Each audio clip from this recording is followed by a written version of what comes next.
Well, this stunning September weather continues and will spill over into October later in the week. Here are your current temperatures. 84 here in the metro. We were at 87. Our average, folks, is 67. It was 90 in Marshall last hour. They've dipped to 88. 82 all the way up in Grand Rapids and in Bemidji. For Duluth, they're at 68 with the cool breeze off the lake, and this is what we anticipate for your evening. We'll talk about what our temperatures look like through the weekend and if there's any shot of rain, and we'll have your forecast all the way through the Twin Cities Marathon on Sunday morning. Also coming up, a former elementary school teacher in Hudson breaks down in tears as she learns her fate for an inappropriate relationship with a fifth grader. Then the debate over gun violence prevention reignites in Minnesota after a shooter opens fire at a church in Michigan. This as faith leaders from across the state say they are now in constant conversation about keeping their congregations safe. Plus a recall on a popular product and the hidden danger sparking it. And the Lynx players and fans reflect on a heartbreaking end of the season and whether this is the end of an era. KARE 11 News at 6 starts now. Good evening. Thanks for joining us tonight. I'm Julie Nelson. We begin with breaking news from Target Field. The Minnesota Twins fired their manager, Rocco Baldelli, after a disastrous season. Baldelli spent 7 years with the team and brought home 3 AL Central titles. This is video of him joining the team back in 2018. But this is a second straight disappointing season under Baldelli, with the team holding a 70-92 record. Reggie Wilson has more on the shakeup. Reggie, I know a lot of people feel like there's plenty of blame to go around for this last season. Yeah, definitely plenty of blame to go around. The Twins advanced in the playoffs for the first time in 2 decades back in 2023, and the team responded by slashing payroll in back-to-back seasons. And after missing the playoffs for the 4th time in the last 5 years, Rocco Baldelli is left to take the fall. Baldelli is the 3rd winningest manager in Twins history. He also won 2019 AL Manager of the Year after guiding the club to 101 wins. The Twins also decided to exercise a team option to bring Baldelli back in June. But after a fire sale at the deadline and the losses piling up, change is made. In a statement, President Derek Falvey said, "This game is ultimately measured by results, and over the past 2 seasons, we did not reach the goals we met." He goes on to say this decision reflects where we are as an organization and the belief that a different voice is needed to help us moving forward. In August, the Pohlads announced they were no longer selling the team, but moving forward, they're going to have to sell the next manager and the fans on their commitment to winning. All right. Thank you, Reggie. Now to the fallout and local impact from this weekend's Michigan church shooting and fire. First, let's get you caught up on the latest. As of this hour, everyone is accounted for from the attack on the Church of Jesus Christ of Latter-day Saints, a Mormon church near Flint, Michigan. 4 people are confirmed dead and 2 remain in critical condition. The victims range in age from 6 years old to 78.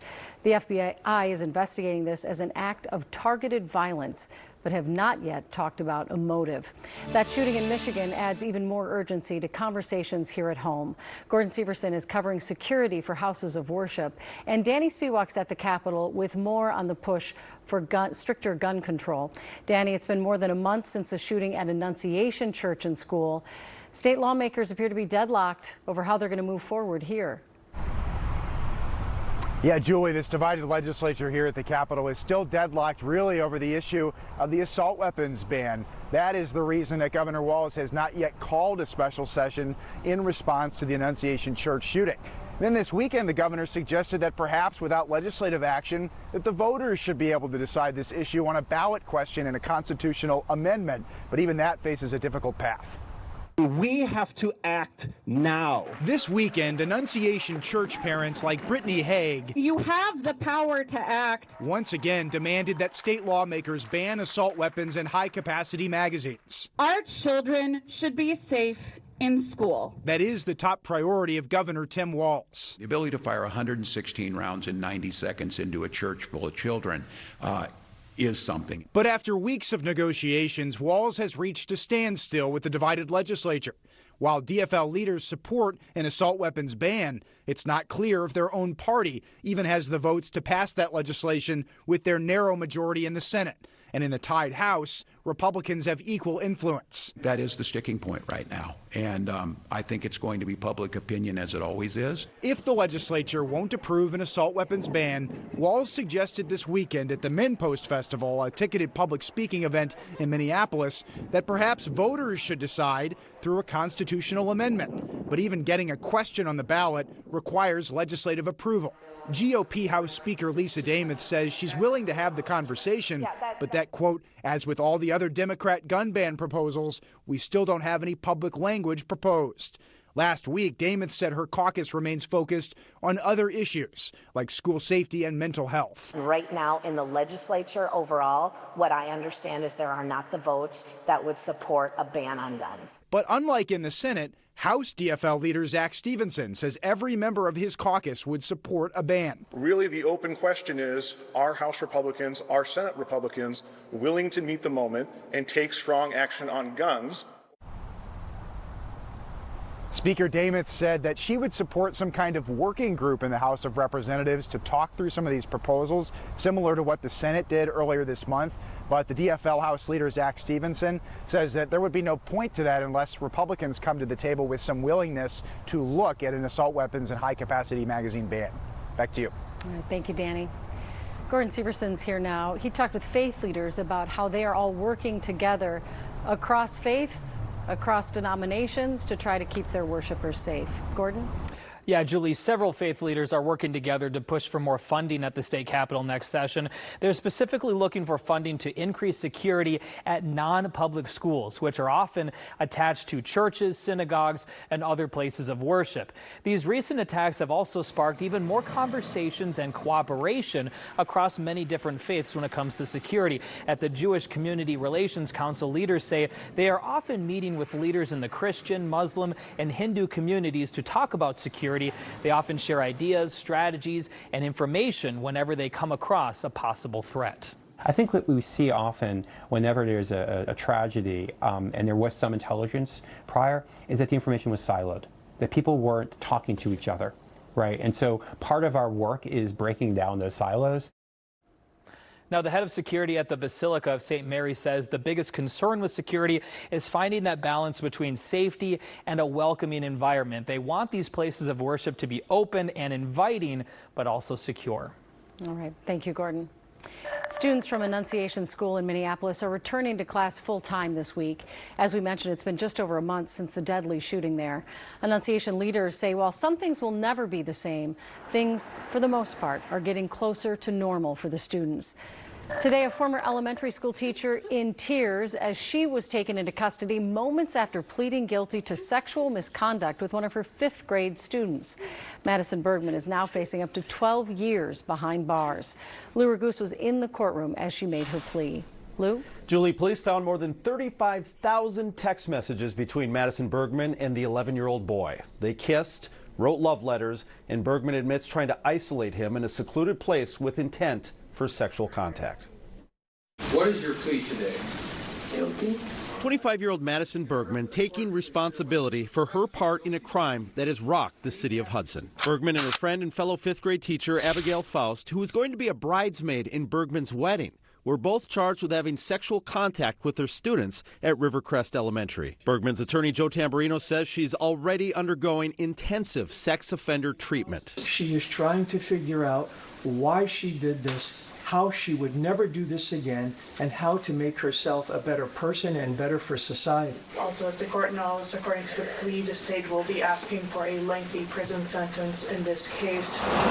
With Bergman's plea to child enticement and sexual misconduct by school staff, the St. Croix County District Attorney's Office plans to ask for up to 12 years in prison. Text messages between Bergman and the then 11-year-old boy show how she groomed the 5th grader after getting his phone number on a ski trip.